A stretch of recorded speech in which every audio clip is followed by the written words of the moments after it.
नमस्कार दोस्तों, ज्ञान गंगा चैनल के हिंदी कहानियों में मैं वंदना श्रीवास्तव आपका स्वागत करती हूँ। आज की मेरी कहानी है एक दीपक की लौ। दोस्तों, कहानी में आगे बढ़ने से पहले यदि आपने मेरे चैनल को अब तक सब्सक्राइब नहीं किया है तो जल्दी से सब्सक्राइब कर लीजिए। गंगा के किनारे बसे छोटे से गांव में एक निर्धन परिवार रहता था। इस परिवार में एक माँ जिनका नाम सुमित्रा देवी था और उनका बेटा अंशु रहा करते थे। अंशु की उम्र केवल 10 साल थी, लेकिन उसकी आंखों में जो सपने थे वो बहुत बड़े थे, जो किसी राजा के खजाने से भी अधिक कीमती थे। सुमित्रा देवी जी गांव में सिलाई करके गुजारा किया करती थी। उनके पति का देहांत अंशु के जन्म से कुछ ही वर्षों बाद ही हो गया था और तब अंशु बहुत छोटा था और तब से उसने अपने बेटे के लिए माँ और पिता दोनों का दायित्व निभाया था। सुमित्रा देवी ने उनकी दुनिया अंशु के इर्द गिर्द ही घुमा करती थी। अंशु पढ़ाई में बहुत अच्छा था और हमेशा अपने शिक्षक की प्रशंसा किया करता था और शिक्षक भी उसकी बहुत तारीफ किया करते थे। लेकिन गरीबी उसके हर कदम पर बाधा बनकर खड़ी हो जाती थी। स्कूल की फीस, किताबें और यहाँ तक कि स्कूल की यूनिफॉर्म तक जुटाना उसकी माँ के लिए बहुत मुश्किल था। कई बार सुमित्रा देवी जी को उसके पढ़ाई छोड़ने के लिए भी कहना पड़ता था, क्योंकि बहुत ज्यादा कठिनाई हुआ करती थी। लेकिन हर बार अंशु की आंखों में जलते सपनों को देखकर वह अपने फैसले से पीछे हट जाया करती थी। गांव के एकमात्र स्कूल के प्रधानाध्यापक मिश्रा जी अंशु की प्रतिभा को पहचान चुके थे। उन्होंने उसकी पढ़ाई में हर संभव मदद करने का निश्चय किया। वे अक्सर अंशु को किताबें और कापियां दे दिया करते थे और उसकी फीस भी माफ करवा दिया करते थे। लेकिन गरीबी का संघर्ष केवल पढ़ाई तक ही सीमित नहीं था। अंशु के पास पहनने के लिए अच्छे कपड़े तक नहीं थे और कई बार भूखा भी रहना पड़ता था। उसकी माँ के पास सिलाई के अलावा कोई और रोजगार नहीं था, लेकिन वह चाहती थी कि उनका बेटा पढ़ लिख कर कुछ बड़ा करे। रात के अंधेरे में जब पूरा गांव सो जाता, तब अंशु दीपक की मध्यम रोशनी में पढ़ा करता था।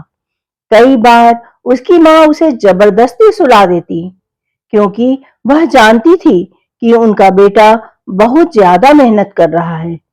लेकिन यह भी सच था कि नींद से अधिक जरूरी उसके लिए उसके सपने थे। एक दिन गांव में एक विज्ञान प्रतियोगिता का आयोजन हुआ, जिसमें पूरे जिले के बच्चों ने भाग लिया। अंशु ने भी इसमें भाग लिया और अपनी ज्ञान और बुद्धिमत्ता से सभी को चौंका दिया, जिसमें उसने प्रथम स्थान प्राप्त किया और जिले की सबसे बड़ी स्कूल से छात्रवृत्ति पाने का उसे अवसर भी मिला। लेकिन सफलता के रास्ते में मुश्किलें खत्म नहीं हुई। छात्रवृत्ति मिलने के बावजूद भी शहर जाकर पढ़ाई करने के लिए उसे और धन की जरूरत थी। सुमित्रा देवी जी ने अपनी सिलाई मशीन बेच दी और अपने कुछ गहने थे, उन्होंने उसे भी गिरवी रख दिए ताकि अंशु शहर जाकर पढ़ सके। जब अंशु शहर पहुंचा तो उसे पता चला कि यहाँ की दुनिया गांव से बहुत अलग थी।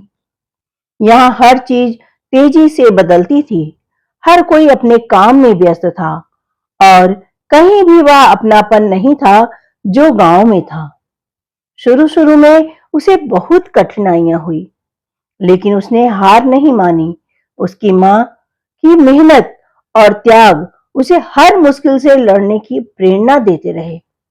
शहर की पढ़ाई गांव से बहुत अलग थी। नए विषय, नई तकनीकें और बड़े बड़े प्रोफेसर, सब कुछ नया था। पहले कुछ महीनों तक अंशु को समझ ही नहीं आता था कि वह इस माहौल में कैसे ढले। कई बार उसे अकेलापन भी महसूस होता, तो वह अपनी माँ से फोन पर बात करता और उनकी आवाज सुनकर खुद को संभालता। इसी तरह समय बीतता गया। एक दिन उसकी माँ बीमार पड़ गई। गांव में डॉक्टरों की कमी थी और इलाज के लिए पैसे भी नहीं थे। अंशु माँ की बीमारी की खबर सुनकर बहुत विचलित हो गया, लेकिन उसने खुद को कमजोर नहीं पड़ने दिया। उसने अपनी पढ़ाई और तेज कर दी ताकि वह जल्द से जल्द सफल होकर अपनी माँ की तकलीफों को दूर कर सके। कई वर्षों की मेहनत और संघर्ष के बाद अंशु ने इंजीनियरिंग की पढ़ाई पूरी की और एक प्रतिष्ठित कंपनी में नौकरी पाने में सफल रहा। जब उसे अपनी नौकरी करके पहला महीना पूरा हुआ और उसे सैलरी मिली, तो उसकी आंखों में यह देखकर आंसू आ गए। वह सीधा गांव पहुंचा और अपनी मां के लिए एक नई सिलाई मशीन खरीदी। उसके गहने जो गिरवी रखे थे उन्हें छुड़ाया। गांव में सबको उस पर बहुत गर्व था। उसने अपने गांव के बच्चों के लिए एक छोटी सी लाइब्रेरी स्थापित की और जरूरतमंद बच्चों की पढ़ाई के में मदद करने का फैसला भी लिया। उसने जो भी कठिनाइयां झेली थी, वह किसी और बच्चे को न झेलनी पड़े, इसीलिए उसने खुद को इसके लिए समर्पित कर दिया। सुमित्रा देवी जी की आंखों में आंसू थे। ये आंसू किसी दुख के नहीं, बल्कि खुशी के आंसू थे, क्योंकि उनका बेटा अब किसी राजा से कम उन्हें नहीं लगता था, क्योंकि उसने अपने सपनों को पूरा किया और दूसरों के सपनों को पूरा करने के लिए एक दीपक की तरह जलने लगा। अंशु ने अपने गांव में एक स्कूल की स्थापना की, जिसमें गरीब बच्चों को मुफ्त शिक्षा दी जाती थी। यह स्कूल केवल एक भवन नहीं था, यह उन सपनों का संगम था जो अंशु ने कभी अपनी मां के मध्यम जलती दीपक की लौ में देखे थे। गांव में अब कोई भी बच्चा शिक्षा से वंचित नहीं रहता। मां सुमित्रा देवी जी अब पहले से ज्यादा खुश थी, क्योंकि उनका बेटा अब केवल उनका नहीं, बल्कि पूरे गांव का बेटा बन चुका था। गांव के सभी लोग, वही लोग जो अंशु और उसकी मां सुमित्रा देवी को कभी पूछते तक नहीं थे, आज वही लोग उनकी बेइंतहा इज्जत किया करते थे। दोस्तों, जीवन की कठिनाइयां आती हैं, लेकिन सच्ची मेहनत, लगन और माता-पिता के आशीर्वाद से हर मुश्किल को पार किया जा सकता है। कोई भी परिस्थिति इतनी कठिन नहीं होती कि उसे सच्चे प्रयास से बदला न जा सके। आज अंशु ने यह साबित कर दिया था कि अगर सपने सच्चे हों और मेहनत ईमानदारी से की जाए, तो कोई भी गरीबी, कोई भी मुश्किल इंसान को आगे बढ़ने से रोक नहीं सकती। तो अब आपकी बारी है।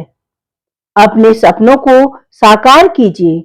अंशु की यह कहानी हमें यह सिखाती है कि कोई भी परिस्थिति हमें आगे बढ़ने से रोक नहीं सकती, अगर हमारे भीतर सच्ची मेहनत और समर्पण का जज्बा हो। लेकिन क्या केवल एक अंशु ही काफी है? नहीं दोस्तों, नहीं। हमें अपने समाज में ऐसे कई और अंशु तैयार करने होंगे। तो आइए मिलकर बदलाव लाएं और किसी जरूरतमंद बच्चे की शिक्षा में मदद करें। किताबें, स्कूल की फीस या मार्गदर्शन देकर अपने आसपास के गरीब बच्चों को पढ़ाने की पहल करें। शिक्षा की महत्ता को हर वर्ग तक पहुंचाने का प्रयास करें। अगर आप सक्षम हैं, तो अपने गांव या मोहल्ले में एक छोटी सी लाइब्रेरी या शिक्षा केंद्र शुरू करें।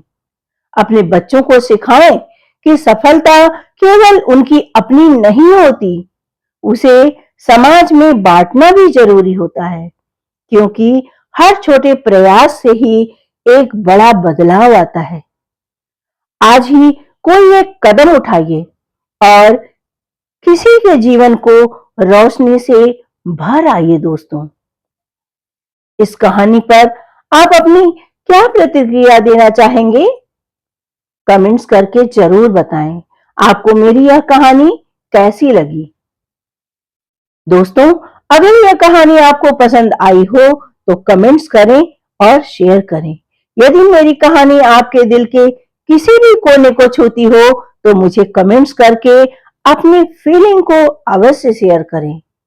और यदि आप मेरे चैनल पर नए हैं तो मेरे चैनल को सब्सक्राइब जरूर कर लीजिएगा। मिलती हूँ फिर एक नई कहानी के साथ। तब तक के लिए अपने इस दोस्त को आज्ञा दीजिए। धन्यवाद। बाय बाय मेरे प्यारे दोस्तों।